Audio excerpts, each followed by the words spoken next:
when the male lead Makoto appeared.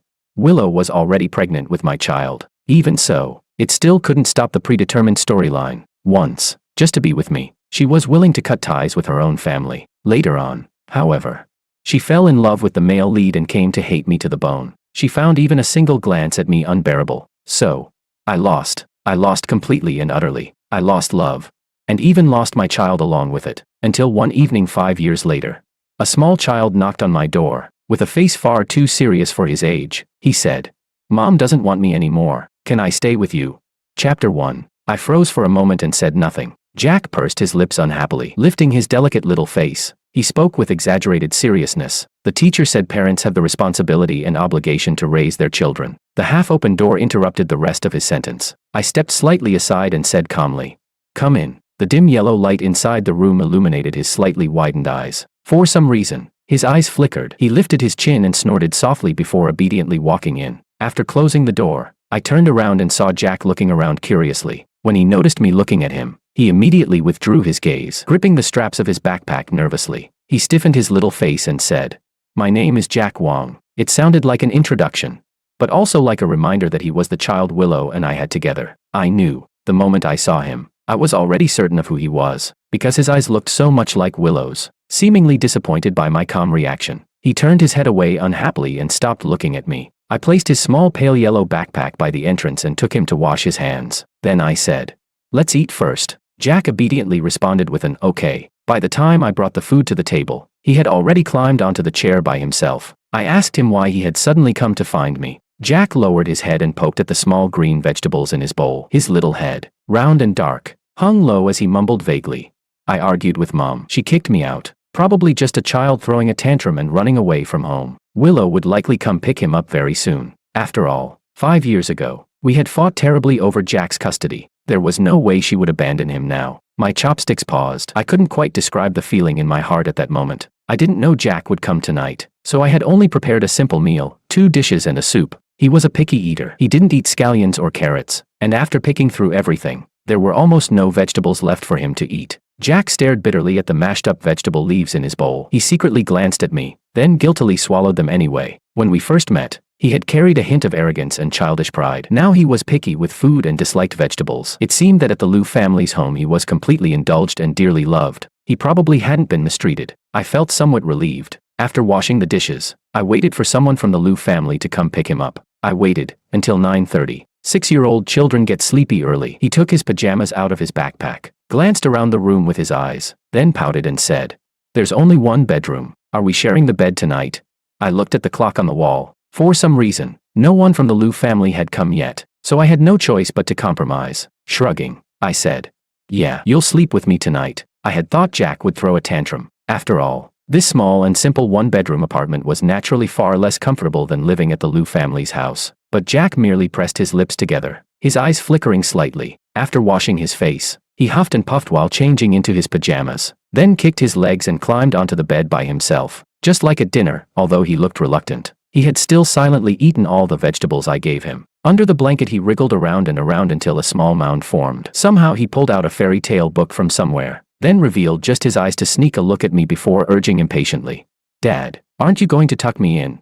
I rubbed my forehead helplessly. He looked quite pleased. Chapter 2. After Jack fell asleep, I found Willow Liu's number. I hesitated for a long time, but in the end I still didn't dial it. Willow and I have been separated for 5 years. At the beginning, we both believed we could fight against fate. Back then, my family's Wong Corporation suddenly went bankrupt. The Liu family broke off the marriage agreement and secretly arranged for Willow to marry into the Ito family, getting her engaged to Makoto Ito. In order to be with me, she called off the engagement with Makoto regardless of the consequences. She even insisted on cutting ties with her family. Because of that, her father locked her in the house for half a month. She wasn't allowed to go out, so she resisted by going on a hunger strike. I knelt at the gate for an entire night. When dawn came, she cried and threw herself into my arms. I thought things would get better. The bankruptcy would get better. Willow would get better. Our future would get better. But none of it did. My marriage with Willow was not blessed by anyone. Perhaps because Willow had always been so determined about me. After she became pregnant, even though our life was difficult, she never once thought about giving up the child. So no matter how hard or exhausting life became, I was determined to support this family. Later on, the child was born safely. Mother and baby both healthy. I worked even harder to earn money, and life gradually got back on track. Until one accident. A bundle of lumber on a tower crane slipped from its hook. The heavy wood crashed onto my head, and I instantly lost consciousness. My co-workers called Willow again and again for a long time, but she never answered. They sent me to the hospital. When I woke up,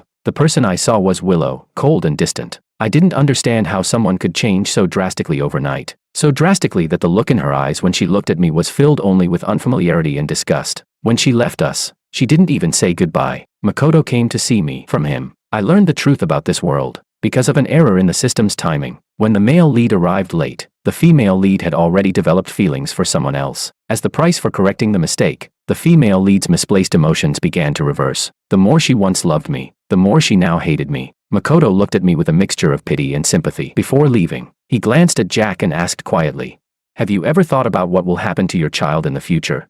I suddenly froze, feeling somewhat lost. I didn't know who I should hate. Should I hate Willow for betraying me? But even she herself couldn't understand her own feelings. Should I hate fate? But what would that change? I couldn't change anything. At that time, my parents were also in a car accident on their way to visit me in the hospital. They fell into a coma and might remain vegetative for the rest of their lives. I was on the verge of collapse. Makoto's words kept repeating in my mind over and over again. I could only feel that this damn world was truly rotten. When I pushed open the window and looked down, Jack suddenly burst into loud cries. In my dazed state, a thought crossed my mind. If I died, what would happen to my son? Would this world even allow him to exist? Would Makoto tolerate him? Or would he, like me, be hated by Willow, abandoned by his mother once again, and eventually die quietly while everyone hoped for it? At that moment, it felt as though a voice was whispering to me, "Take him with you." As if I had lost my mind, I walked to the bedside, my hands trembling as I picked him up. But the next second, he suddenly stopped crying. With his reddened eyes, he looked up at me eagerly, as if no matter where we went, he had already decided to stay with me. I suddenly snapped back to my senses. I waved my hand as if trying to disperse those non-existent whispers. As a father, if all I wanted was to escape, wouldn't that make me unworthy of being a parent? Only then did I realize what kind of ridiculous thing Makoto's insinuations had almost pushed me to do. After Willow Lu returned to the Lu family, the old master of the Lu family quickly called for me. He wanted to fight for custody of the child. The meaning was simple. The child was less than 2 years old and would almost certainly be granted to the mother, let alone considering the huge financial gap between our two families. In youth, one never understands the taste of sorrow. The young master of the Wang family who once spent millions without a second thought had now fallen to such a miserable state. From beginning to end, Willow never appeared. She hated me so much that she wasn't even willing to look at me once. So I lost. I lost completely. I lost love. And I lost my child as well. It wasn't until something brushed against my arm that I came back to my senses. Jack hummed softly with his eyes closed and curled up, as if he had finally found a comfortable position and was sleeping soundly. He clutched tightly at the corner of my clothes, as if afraid that the moment he opened his eyes, I would disappear. Looking at his innocent, childish face, I couldn't help letting out a quiet sigh. If he knew that his father once almost tried to take him away in death, would he still come to find me? He would probably hate me before anything else. Chapter 3. By morning, Willow still hadn't appeared. I didn't know what she was trying to do. Back when the Lu family fought so fiercely for custody, the situation had been extremely ugly, yet now they could simply abandon him just like that. I woke Jack up early and drove him to school. The kindergarten he attended was not in the same city as mine, but fortunately it only took about an hour to get there by car. Before getting out of the car, he made me promise again and again that I would come pick him up after school. He clung to me, whining softly and refusing to let go. Then he suddenly noticed a car in front of the kindergarten gate. His eyes lit up. He hurriedly pulled me along and walked toward it. When we got closer, he deliberately slowed down, pretending casually to stand in front of a chubby little boy who had just gotten out of the car. As if on purpose, Jack swung our joined hands right in front of him. Then, in a loud voice that everyone could hear, he asked me, "Dad, you'll come pick me up after school, right?" It was the first time Jack had called me Dad. Perhaps because I had been absent for 5 whole years, even when he knocked on my door last night, he had never once called me that on his own. The chubby boy stared at me and said skeptically, "If you have a dad, why has he never brought you to school before?" Jack snorted and replied with a look of disdain, "My dad is a very busy man. He took time off specially to bring me to school today." He emphasized the word specially. Holding my hand, he walked all the way to the kindergarten gate in front of everyone, as if showing me off, making sure everyone saw. Before parting, he asked awkwardly once more, "You'll come pick me up, right?" When I didn't answer immediately, he glared at me. Then, sounding flustered, he whispered in a small voice, "You promised me in the car." Grown-ups aren't allowed to lie. Helpless, I crouched down and smoothed the collar of his shirt, which had flipped up. Then I ruffled his hair. His hair was dark and soft, and it felt nice to the touch. I smiled and said, "All right, I'll come pick you up." The corners of his lips lifted uncontrollably, though he tried his best to hold them straight. Raising his chin with forced maturity, he said with reserved dignity, I'll remember to wait for you." Only after his figure completely disappeared from sight did I finally withdraw my gaze. I went to find his teacher and asked about Jack's situation at kindergarten. The teacher hesitated, stammering for a while. In the end, she sighed and complained with a slight frown. "I know, what I say might not be very useful, but Mr. Wang, no matter how busy you are, you can't just neglect your child." Since he enrolled, no one has ever attended a single parent-teacher meeting. Now the other children in the kindergarten are all saying he doesn't have parents. If this continues, it'll be very harmful to his emotional development. No one had ever attended a parent-teacher meeting. Even if Willow disliked the child, couldn't she at least have sent a nanny or a housekeeper to deal with it?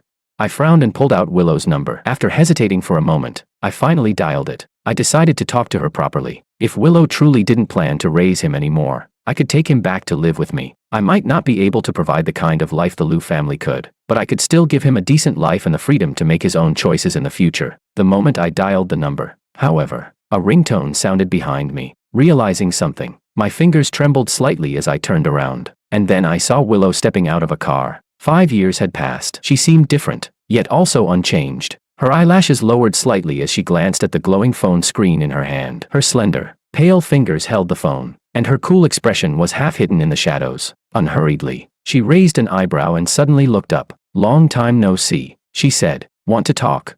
Unlike my own years of hardship and downfall, Willow had always remained elegant and composed. Her brows and eyes looked just as they had before, yet the gaze she directed at me carried an unfathomable depth. Even the dappled sunlight filtering through the tree branches seemed especially fond of her. I had heard that the jewelry brand she founded had become popular worldwide. I had heard that she had taken over the Liu Corporation. I had heard that she had secretly married years ago but had no children. Memories from more than a decade ago, which I had deliberately ignored, surged back like a collapsing flood. A fine ache spread through my chest. Only when I saw her in that moment did I finally realize something. I thought I had let go, but I hadn't. The way she once wrapped my wounds with red-rimmed eyes when we were young. The way she smiled as she accepted my proposal with a ring I had made from woven grass. No one could have imagined that we would end up in such an embarrassing situation today. In truth, she hadn't changed. She simply no longer loved me. That was all. It had truly been a very, very long time. Willow. Chapter 4. We remained silent the entire way and found a cafe nearby. Before the coffee even arrived, I asked directly, almost as if to cover something up, "Do you still want the child?"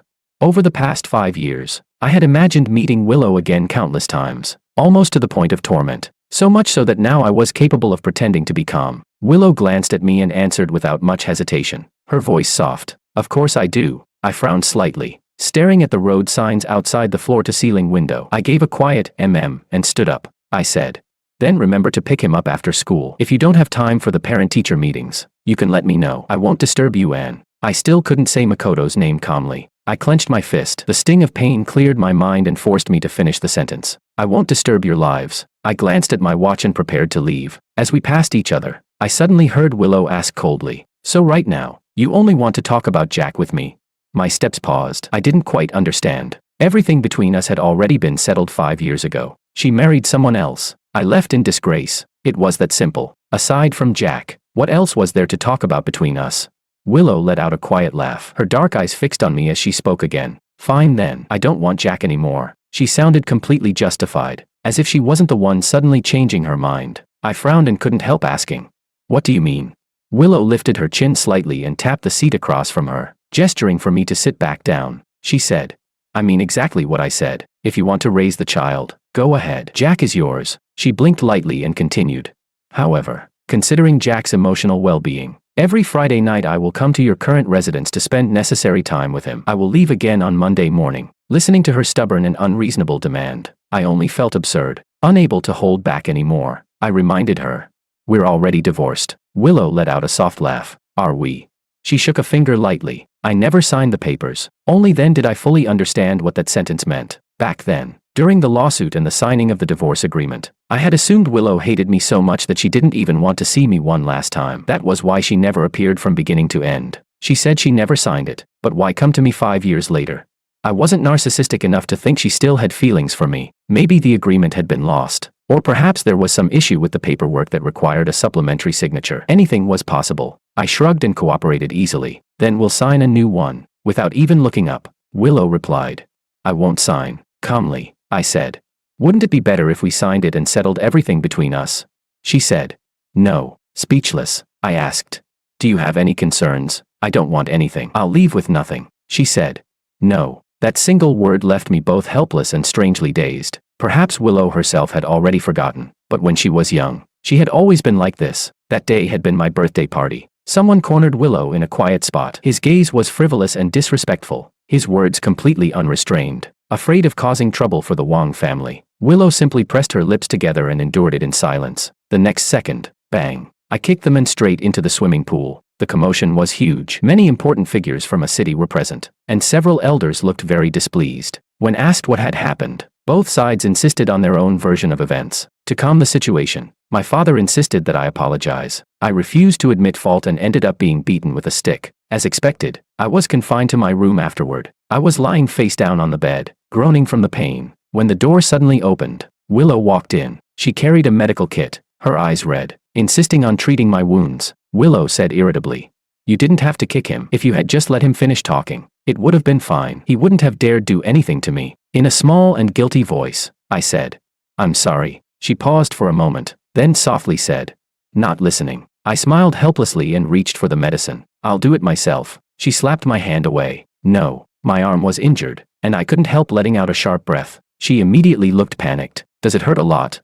I smiled and said, "It's nothing, just a small injury." She frowned and said, "Don't pretend to be tough." Then she tapped my forehead. In front of me, "You're never allowed to pretend to be tough." I suddenly came back to my senses. I tried my best to hide the bitterness in my eyes, but it felt as though I heard her voice from many years ago again. "You're not allowed to pretend to be tough." Willow sat in the light and smiled faintly. Tiny particles of dust floated through the sunlight, and the familiar outline of the past had already quietly changed with time. She raised her eyes and lifted her brows slightly at me, as if responding to something I had said earlier. She said, "George, there's no such thing as settling everything between us." Chapter 5. I don't quite remember how our conversation ended. I only remember that in the end I was so angry that I didn't even say goodbye, because Willow and I had parted on bad terms. I wasn't sure whether she had just said those things casually or if she truly intended to follow through. After hesitating for a moment, I still didn't go back. Maybe I had been working too much overtime recently and wanted to take a day off. Or maybe it was the role of being a father, one I had been absent from for 5 years, quietly stirring inside me. I simply didn't want to break my promise to Jack. At 4:30 in the afternoon, the kindergarten let out. Most of the children in this kindergarten came from influential families. Among the luxury cars coming and going, I saw a Bentley stop in front of Jack, so I didn't walk over. I turned around and slowly walked back the way I had come, suddenly feeling that all the thoughts I had earlier were ridiculous. What was I even thinking?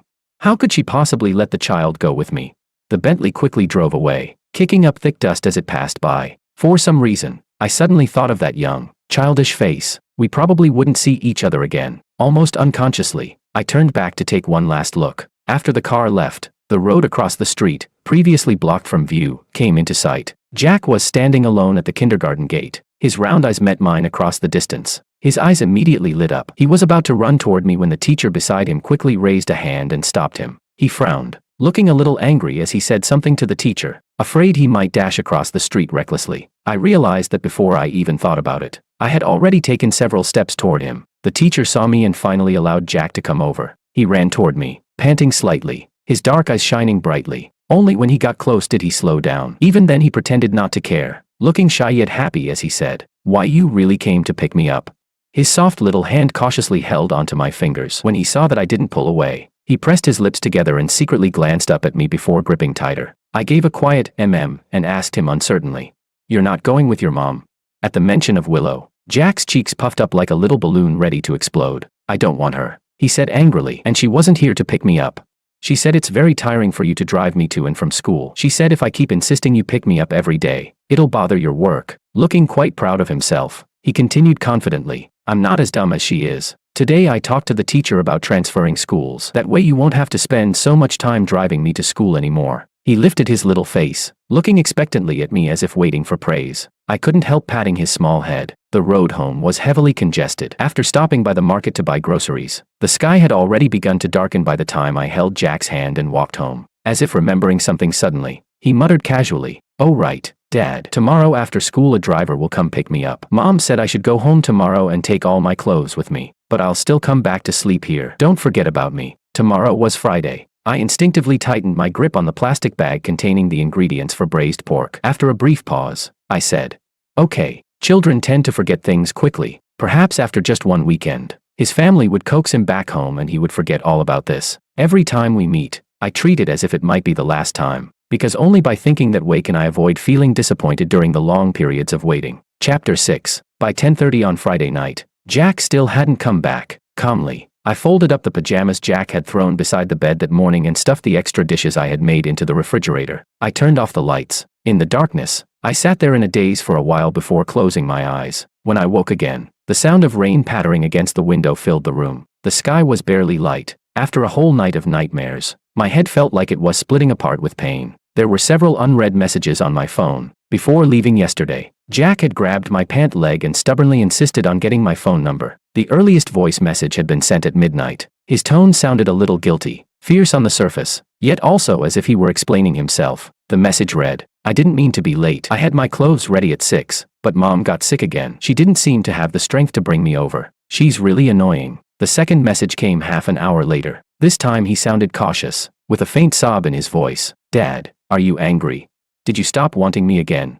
I don't want to stay here either. But I can't do anything about it. I don't have the driver's phone number." The last message had been sent 10 minutes ago. He had taken a photo of the instructions on a box of fever medicine and asked what the words said. Then he asked whether children could take that medicine. I immediately called him back. The call was answered within a second. Soft sniffing sounds came from the other end. "Dad." My phone had automatically switched to do not disturb mode during the night. I could hardly imagine how anxious and helpless Jack must have been the entire night. I had to stay calm. Taking a deep breath, I gripped the phone tightly and asked in as steady a tone as possible, "Do you have a fever? Where exactly do you feel unwell?" A sneeze sounded through the receiver. Instead of answering my question, he asked cautiously, his voice thick with a cold, "Dad, can you come pick me up?" I already knew the answer. I couldn't refuse. Chapter 7. Following the location Jack sent me, I arrived at a villa district in a city. It seemed someone had informed security in advance, because the guard didn't give me much trouble and let me in easily. Standing in front of the house, I couldn't help feeling that the villa looked strangely similar to my old home. Just as I was about to press the doorbell, a hand suddenly reached out and blocked me. Through the doorbell camera screen, I saw Makoto's reflection. My heart sank, and the tension in my chest tightened instantly. Makoto frowned, clearly confused. His left hand landed on my shoulder as he asked, "George, what are you doing here?" I shoved his hand aside. Under his stunned gaze, I said expressionlessly, "I'm here to pick up Jack." Makoto froze for a moment. Then, as if recalling something, he said meaningfully, "Honestly, we shouldn't have fought you for custody back then." He adjusted his glasses and continued in a helpless tone, "You know how it is. Willow doesn't like that child. He's stubborn and difficult, no matter what. He refuses to call me Dad." Then he added casually, "Oh right, you experienced that before, didn't you? Going against the protagonist never ends well." He said it with a joking smile, but that single sentence dragged me straight back to that freezing winter 5 years ago. This time, however, I replied immediately, "He already has a father. He doesn't need a second one. As for the bad ending you mentioned," I stepped closer to him and stared directly into his eyes, speaking word by word, "You know exactly what happened back then. You should also know that I have nothing left now. There's nothing else I can lose. If you want to try something, go ahead." I smiled faintly. My life's already worthless anyway. If that day really comes, before I go, I'll make sure to take you with me. Makoto instinctively stepped back, clearly not expecting me to threaten him so directly. He clenched his teeth but said nothing. Ignoring him, I pressed the doorbell. Not long after, the door opened outward. Behind it appeared a pale, tired-looking face. Willow clearly hadn't expected to see me here. Subconsciously, she asked, "How did you?" In the next instant, her gaze turned cold. Almost indifferently, she said, "Get out." Because of Makoto's appearance, was everything from 5 years ago about to repeat itself? A trace of self-mockery tugged at the corner of my lips. I said, "Don't worry, I'll leave once I take Jack." But unexpectedly, Willow suddenly grabbed my wrist, as if she had finally lost her patience. Without saying a word, she dragged me inside the house and slammed the door shut with a loud bang. Before the door closed, I clearly saw Makoto's smug smile freeze on his face. I stared blankly at Willow. Wait, did she mistake me for someone else? Chapter 8. The place where our skin touched was burning hot. The scorching sensation told me it wasn't an illusion. Willow lowered her voice and explained, "I wasn't talking about you." Only then did I realize that I might have misunderstood something. Feeling slightly embarrassed, I withdrew my hand. She simply stared down at her now empty palm. Her fingers curled slightly before she picked up her phone and called the security guard. With a cold expression, she said, "Didn't I tell you not to let him in?" From the other end of the phone came a chaotic stream of apologies, followed by something else I couldn't quite hear. Not long after Willow hung up, the other party sent over a surveillance video. She handed the phone to me. I looked confused, so she explained, "I never invited Makoto here. He sneaked in behind you. When I didn't take the phone." She shoved it into my hand impatiently and then carefully folded my fingers around it one by one. With a serious expression, she said, "Evidence. Hold on to it." That was when I caught the faint smell of alcohol. Wasn't Willow someone who got drunk after just one drink? Only then did I realize that the Willow standing in front of me seemed a little different from usual. My vision darkened slightly. Other than me, probably no one knew just how troublesome Willow could become when she was drunk. Under Willow's watchful gaze, I had no choice but to steel myself and finish watching the surveillance footage. She stood beside me the entire time. When the video ended, she stared at me expectantly, clearly waiting for my review. I laughed nervously and awkwardly tried to change the subject. "You seem to have a fever." She reached out and touched my forehead. After thinking about it very seriously for a moment, she said solemnly, "Seems like it." Great. Completely hopeless. I couldn't help sighing. At that moment, Jack came trudging out of the room, dragging a suitcase almost as tall as his shoulders. When he saw me standing in the entryway, he froze. Then he dropped the suitcase instantly. His eyes were already red as he ran toward me. "Dad." Willow looked displeased. She pulled Jack's hands off my leg and said indignantly, "Don't call him that randomly. That's my husband." Jack stumbled from the push. His little face was flushed from the fever, and he looked so angry he was about to cry. Staring at her fiercely, he shouted, "Are you a robber or something? Dad clearly came here to find me."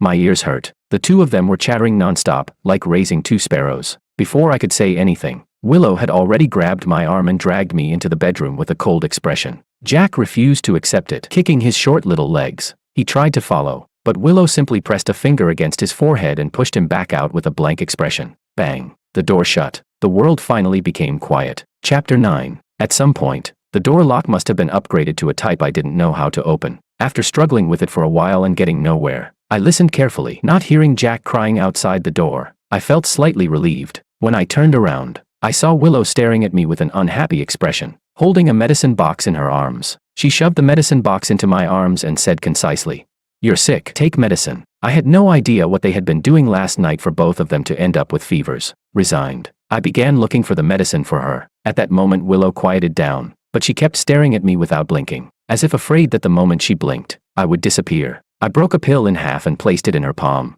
then negotiated with her. "Jack needs to take medicine too. Could you open the door for me?"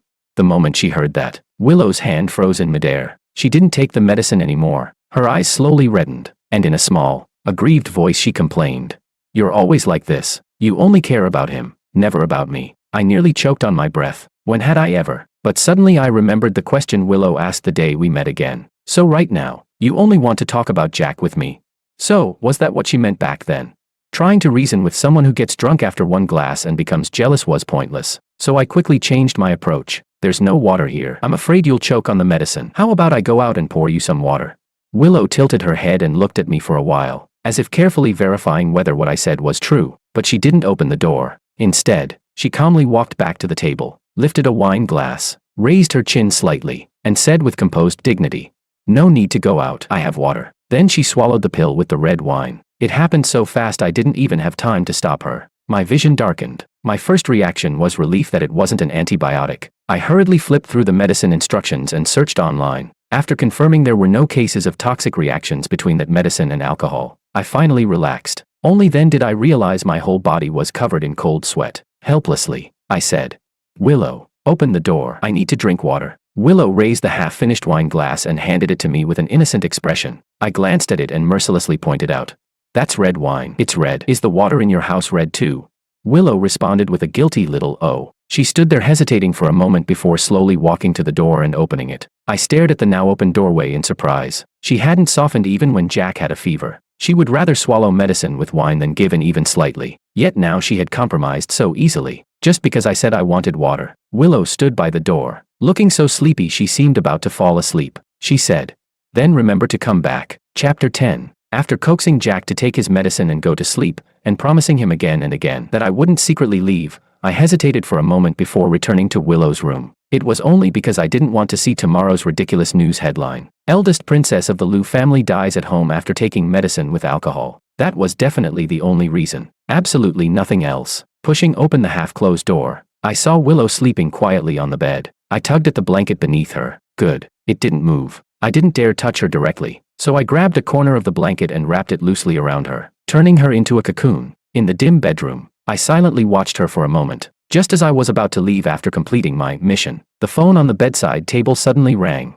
A song played as the ringtone. Pear blossoms fall again in the courtyard. Another year gone by. Moonlight spills across the empty steps in the quiet night. In dreams the flute and drums play the old melodies. When I wake, tears stain the rouge upon my face. Little Mountain, recited again and again. I froze. Why did this song sound so full of longing and the sorrow of fading beauty?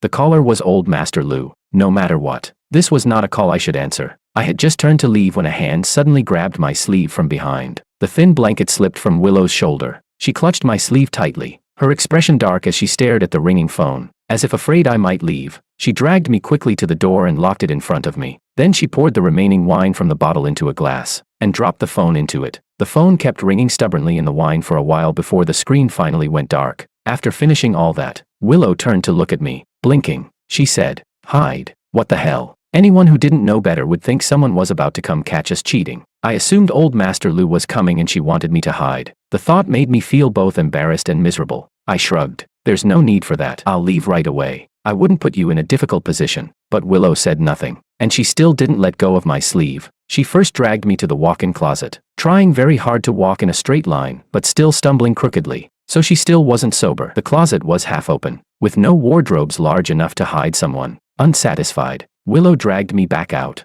She searched around the bedroom for a while before staring thoughtfully at the bed. Then she ordered me to hide under the blanket, and got angry when I didn't listen. The moment I poked my head out from under the covers, I heard Willow muttering to herself, "No. I should hide too." I was speechless. "Hide in your own house." The next moment, she climbed under the blanket with me. Darkness covered everything. I heard her sigh in relief as she murmured, "Now nothing will happen." My heartbeat suddenly skipped. For some reason, a memory surfaced in my mind. 5 years ago, Willow Liu had nearly broken ties with the Liu family for me, until the day she received a phone call from Old Master Liu saying he was critically ill. The illness had been fake. Willow was trapped at the Liu family home and couldn't return. Meanwhile, rain poured down outside. A tower crane operating illegally slipped its load. I was rushed to the hospital. After that day, storms came from every direction, and everything changed. My parents were in a car accident. Willow's love and hatred were reversed. All the cruelty fate threw at me completely crushed me. I didn't know what to do anymore. I was just so tired. A trembling fingertip touched my cheek. Willow's breath was burning hot from the fever as she wiped the corner of my eye. She said seriously, "It's okay, they won't find us." My vision blurred. Only then did I realize I had started crying, but I couldn't say a single word. With a bitter smile, I said, "I really can't stand you." I couldn't stand her appearing again. I couldn't stand her pushing her way back into my life. I couldn't stand the fact that she had done nothing wrong. Willow grew quiet. She softly said, "Oh." Tilting her head, she asked in confusion, "Do you hate me now? Did someone cast the emotion reversal magic on you too?" My tears finally fell. When I still didn't answer for a long time, she suddenly said, as if trying to distract me, "Shoo, the flowers are falling." But there were no flowers here, and no magic. She had never told me to hide because she was trying to cover something up. What she meant was, hide. Don't let fate find you. Chapter 11. That evening, I took Jack with me. He clung to me and refused to let go. Willow's phone was broken, and she had fallen asleep again. I asked Jack if he knew the housekeeper's phone number. Jack pulled out his children's smartwatch and tapped on a contact name. In his clear, childish voice, he said loudly, "Aunt Lynn, my mom has a headache again and drank alcohol. Can you come to the house?" The person on the other end agreed quickly. She seemed very accustomed to Willow being like this. I couldn't help asking him, "Does your mom often have headaches?" Jack answered as if it were the most natural thing in the world. "Yeah, mom always has headaches. When she feels bad, she drinks a little wine. It works better than sleeping pills. Willow used to get drunk after just one glass. In the past, I was always the one who helped block drinks for her. Now she was using alcohol as medicine." When Aunt Lynn finally arrived, I pulled a suitcase with one hand and held Jack's hand with the other. Every few steps, he would turn his head to look behind us, as if worried that Willow might suddenly appear like she had that morning and take him away. Just before we stepped out of the gate, Aunt Lynn suddenly called out to me. She told me that Jack's transfer procedures had already been completed. From now on, We wouldn't have to keep traveling back and forth between South City and a city. I paused, surprised it had been handled so quickly. After thinking for a moment, she added, "Actually, Willow usually isn't like this." It was obvious she had seen the mess in the bedroom earlier. With some difficulty, she continued, "As for today, today was probably just an accident." I smiled. I know. How could I not know? When Willow first drank alcohol at 18, she had taken only a single sip before collapsing asleep on my shoulder. When I carried her home, she suddenly stood up again. I thought she had sobered up, but instead, with a completely expressionless face, she poured an entire bag of fish food into old Master Lou's beloved fish tank, mixed the kitchen sugar into the salt jar, and casually tossed the key to the confinement room into the pond. Her eyes were unfocused and her steps unsteady, yet she stubbornly dragged me to sit under a tree and refused to let me leave. Then she began weaving something with her hands. Petals drifted down in the wind. I looked up, and through the falling rain of petals, I met a pair of bright eyes. She stared at me blankly for a moment. Then she raised a pair of rings woven from grass and urged me, "Don't waste such a romantic atmosphere. Hurry up and propose to me." After we exchanged the rings, she added, "One for each of us. Don't lose them." Then she completely passed out. The next day when Willow remembered everything she had done, she was too embarrassed to even look me in the eye. From that day on, she never touched alcohol again. Thinking about the past, I couldn't help smiling again, but when I lifted my head, I saw that Willow had woken up at some point. She stood at the top of the stairs, looking down at me. Jack reacted as if facing a great enemy. He grabbed my hand and immediately pulled me toward the door, whispering urgently, "Dad, let's go." Willow didn't chase after us. I only heard her say softly, "See you next time." So soft as the lips I once kissed that year, as soft as the moment I held that grass ring and proposed to her, so soft that it almost felt like nothing more than my own illusion. Then, until next time, if there is still a next time. Chapter 12. After Jack transferred schools, his new kindergarten was very close to my home. For nearly a week afterward, Willow didn't appear again. I was almost getting used to this kind of life, until one day, the editor-in-chief suddenly called me into her office. Her expression was strange as she asked indirectly, "George, does your family happen to have some kind of powerful background?" I looked confused. "Huh?" She said, "Look, Miss Lou from the Lou family. This is her first ever exclusive interview, and she specifically requested that you be the one to interview her." I stared at her, completely baffled. The newspaper obviously wouldn't miss out on such an incredible opportunity. On Friday afternoon, Willow happened to be coming to South City for Fashion Week. Before the event, she had about an hour of free time. As usual, I prepared an outline in advance. In the end, I decided to focus the interview on the jewelry brand Willow had founded in recent years, and I deliberately avoided the kind of gossip the public loved most, her personal life. After all, Willow and I both knew exactly what had happened back then. It felt as though an unresolved tension had been hanging over me all week, reaching its peak when Friday finally arrived. I took a deep breath and knocked on the door. Inside the lounge, Willow sat elegantly on the sofa, wearing a custom haute couture dress, her long legs crossed. I placed the recorder in the middle of the table. After asking a few routine questions to help the interviewee relax, I moved to the main topic. "I've heard that the Lou Group had never been involved in the jewelry industry before. What opportunity led Miss Lou to establish the flower brand?" Willow had wanted to study jewelry design since middle school. Later, the brand flower had exploded in popularity around the world almost overnight. Usually, when asked this question, most people would talk about how they first encountered design in their youth or how their interest began. But Willow simply blinked at me and said, "To find someone." My fingers curled slightly without me realizing. Then I heard her continue casually, "There's someone who hid from me because of fate for a very long time. I couldn't find him, and I was afraid he wouldn't be able to find his way home." She brushed a strand of hair behind her ear and continued calmly, "Flower appearing all over the world was never a coincidence. The giant screens in shopping malls and subways, the collaborations with major IP brands, you can see flower advertisements everywhere." Looking at me, she smiled softly. "This was our agreement. If one day he sees flower, I want to tell him, don't pretend to be strong. I'll keep waiting for you to come home." My hand trembled. I dug my fingernails hard into my palm, forcing myself to remain calm as I moved on to the next question. "As far as I know, aside from flowers designs, the brand is also widely known for its charitable work. For every order placed, Miss Lou donates a considerable amount of money." Willow replied, "That's right. Every year we allocate a portion of our income to charitable causes." She added, "Just like the flower brand you mentioned, every year we donate part of the funds under my husband's name." I finally couldn't hold back anymore. Turning off the recorder, I said helplessly, "Hey, can we be a little serious? This is work." Willow blinked and replied calmly, "I'm being very serious. That really is the reason Flower was founded. Or are you trying to guide me to answer in a certain direction?" Her tone carried a faint hint of teasing intimacy. She added, "Mr. Wong, you didn't used to be like this. Treating people differently like that isn't very professional, is it?" I was speechless. The question had been thrown back at me, so I had no choice but to turn the recorder on again and continue documenting the interview. She said, "I've already made a will. After my death, part of my assets will go to charity, and the rest will be placed in a trust and entirely belong to my husband. Yes, you can understand it that way. If I die, he will become the sole beneficiary." Then she said, "What, you mean my son? It's fine, as long as he doesn't starve." I was completely speechless. I barely managed to finish the entire interview process. Before I could say the usual closing remarks, Willow suddenly asked, "Where's the ring?"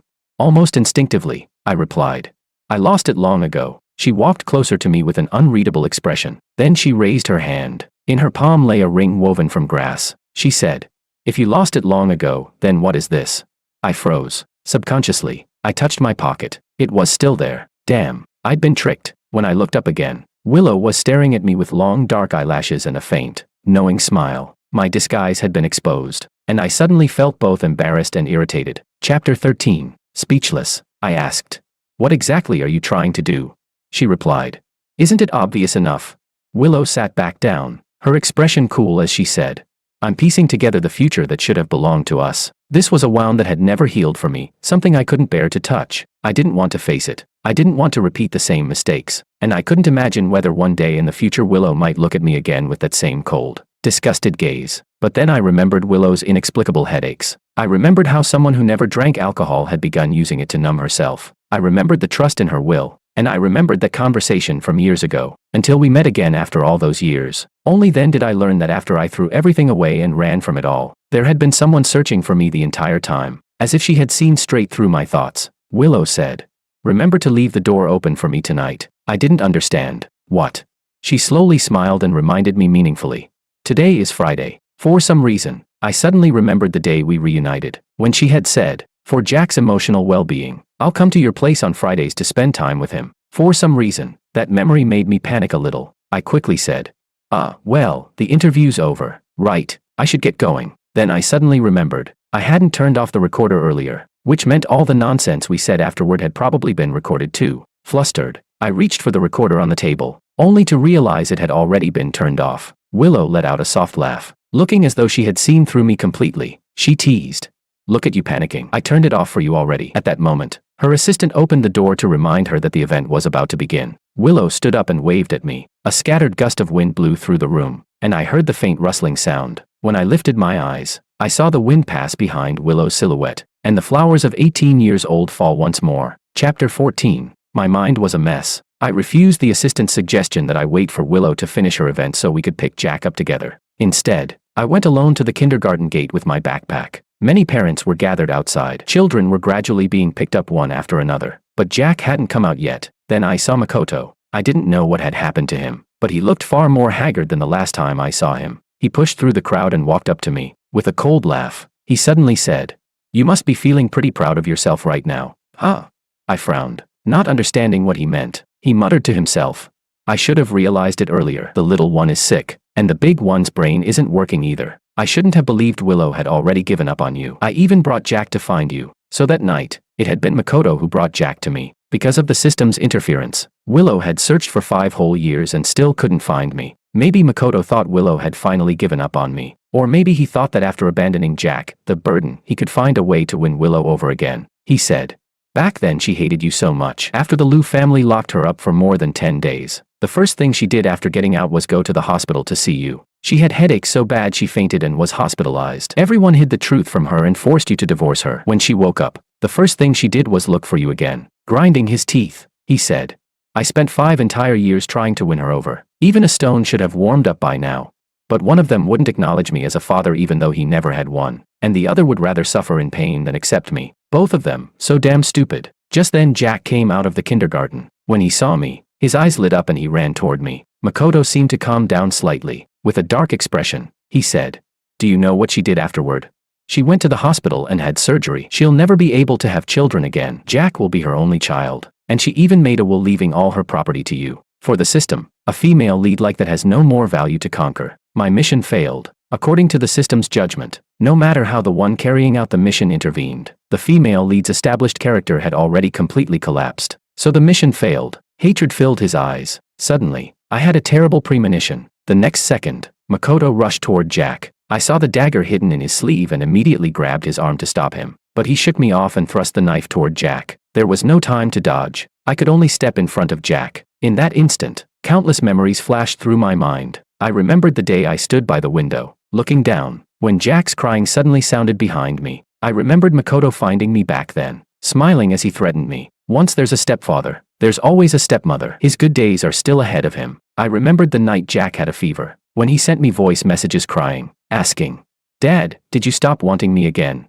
I remembered sitting by his bedside, feeding him medicine, when he suddenly hugged me and whispered, "Dad, I love you." A dull pain struck my back. Jack had been frightened. His small hands clutched tightly at my clothes as he burst into loud tears. My face turned pale as I turned around. The kindergarten security guards and several parents had already pinned down Makoto, who was laughing like a madman. At that moment, Willow finally arrived. She ran over, grabbed my hand, and said anxiously, "I'm sorry, I came too late." My vision blurred. I shook my head and slowly closed my eyes as my voice weakened. "No, you found me. You found me within fate." The next second, Willow angrily pinched the point under my nose and snapped, "Stop acting pitiful. He stabbed your notebook in your bag. What are you pretending for?"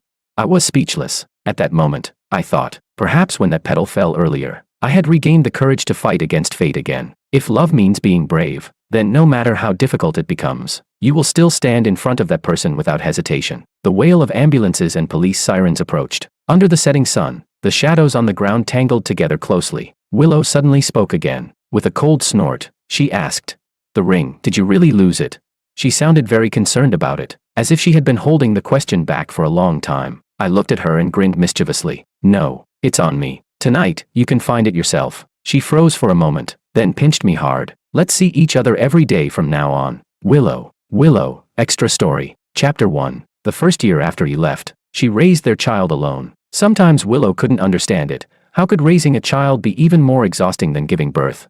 Such a tiny little creature, yet when he cried, his voice could pierce through 3 entire floors. Even when his throat grew hoarse, he still refused to stop. But sometimes, when she woke suddenly from dreams in the dead of night, she would still think of him. Emotion and reason were constantly fighting each other. Back then she had been unable to accept the reversal of her feelings and had fainted, ending up in the hospital. When she woke up again, he had already disappeared. Old Master Lu told her that he had taken 2 million yuan and agreed to the divorce. After that, he vanished from the world without a trace. She didn't care whether that story was true or not. She was only confused. Was she really worth only 2 million?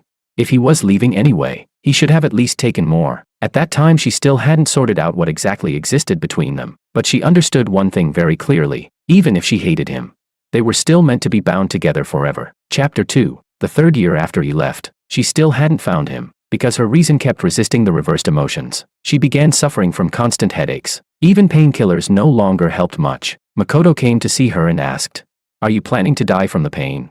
What does that have to do with you?" She frowned, too lazy even to answer him. Instead, she simply called security and told them not to let random strangers in anymore. Makoto refused to give up. He kept pestering her, asking why she wouldn't at least try being with him. Willow replied coldly, "My emotions may be confused, but I haven't lost my memory. And even if I had amnesia, that doesn't mean I've lost my mind." She wasn't angry, she was merely indifferent. Such a proud person. Even her hatred was something she refused to waste, so no matter how much her feelings were reversed, she would never love him. Chapter 3. The fourth year after he left. By then, Makoto was already close to collapsing. More than once, Willow overheard him arguing with the system. That was how she learned the truth about this world. With the help of the system, Makoto possessed a skill that could reverse emotions. Before this world, he had easily completed several conquest missions using that ability. Instead of exchanging his rewards for rebirth, he had become addicted to the thrill of controlling other people's lives. He wandered from one conquest world to another. He once questioned the system angrily. "If this is only an F-rank vacation scenario, why is the difficulty so high?" The system said something she couldn't hear. Makoto was so furious that he swept everything off the table. "Damn system, how can you just leave like that? Not enough energy. Then what about me? What am I supposed to do?"